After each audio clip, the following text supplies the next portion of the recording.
सुप्रभात बच्चों। आज हम कक्षा 7 के सामाजिक विषय के भाग 3 राजनीति विज्ञान का पाठ 4 लड़के और लड़कियों के रूप में बड़ा होना का आगे का प्रकरण महिलाओं का काम और समानता, इसके बारे में पढ़ेंगे।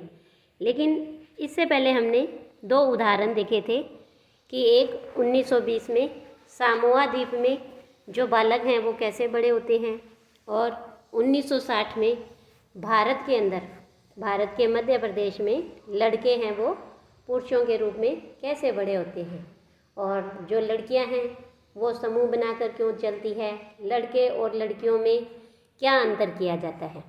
ये हमने देखा था कि कैसे जो हमारा समाज है वो लड़के और लड़कियों में अंतर करता है, और यह अंतर उनकी कम उम्र से ही शुरू हो जाता है, यानी बचपन से ही शुरू हो जाता है। फिर हमने ये देखा कि सोनाली अपनी माँ के साथ बात करती है कि माँ, आज आप ऑफिस से एक दिन की छुट्टी ले लो, क्योंकि हरमीत की माँ घर का काम नहीं करती है, लेकिन आज उन्हें काम है और वो उनके साथ भ्रमण पर नहीं जा सकती। हमने एक ये उदाहरण देखा था। तो और एक ये देखा जिसके अंदर कुछ विशेष अध्ययन किया गया और कुछ आंकड़े एकत्रित किए गए, और इस आंकड़ों के अनुसार कि हरियाणा और तमिलनाडु में महिलाओं और पुरुषों के कार्यों में कितना अंतर है वो निकाला गया था। तो इन दोनों उदाहरणों से हमने देखा कि जैसे सोनाली की माँ जो कि बाहर काम करती है, हरियाणा और तमिलनाडु की महिलाएं ये भी जो घर से बाहर काम करती है, और इन पर सर्वेक्षण किया गया था। तो घर और बाहर दोनों जगह जो काम करती हैं ऐसी महिलाओं के काम हैं जो दोहरे बोझ के रूप में जाने जाते हैं, और हमारा समाज इन घरेलू कार्यों को अधिक महत्व नहीं देता है। तो आज हम पढ़ेंगे कि महिलाओं का काम और समानता। जैसा कि हमने देखा कि महिलाओं के घरेलू और देखभाल के कामों को कम महत्व देना एक व्यक्ति या एक परिवार का मामला नहीं है, यह स्त्रियों और पुरुषों के बीच असमानता की एक बड़ी सामाजिक व्यवस्था का ही भाग है। इसके समाधान के लिए जो कार्य किए जाने हैं वे न केवल व्यक्तिगत या पारिवारिक स्तर पर ही नहीं वरन शासकीय स्तर पर भी होने चाहिए, यानी सरकार को भी इस अंतर को कम करने की कोशिश करनी चाहिए। हम जानते हैं कि समानता हमारे संविधान का महत्वपूर्ण सिद्धांत है। संविधान क्या कहता है कि स्त्री या पुरुष या लड़का लड़की यानी कि लिंग के आधार पर कोई भी भेदभाव नहीं किया जा सकता, परंतु वास्तविकता में लिंग भेद किया जाता है, और सरकार इसके कारणों को समझने के लिए और इस स्थिति का सकारात्मक निदान ढूंढने के लिए वचनबद्ध है। उदाहरण के लिए सरकार जानती है कि बच्चों की देखभाल और घर के काम का बोझ महिलाओं और लड़कियों पर पड़ता है। स्वाभाविक रूप से इसका असर लड़कियों के स्कूल जाने पर भी पड़ता है।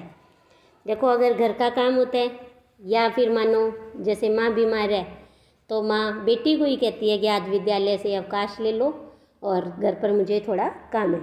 तो इस तरह से जो इसका असर है वो लड़कियों के स्कूल जाने पर भी पड़ता है, और इससे ही निश्चित होता है कि क्या महिलाएं घर के बाहर काम कर सकेंगी, और यदि करेंगी तो किस प्रकार का काम या कार्यक्षेत्र चुनेंगी। पूरे देश के कई गांवों में शासन ने आंगनवाड़ियां और बालवाड़ियां खोली हैं।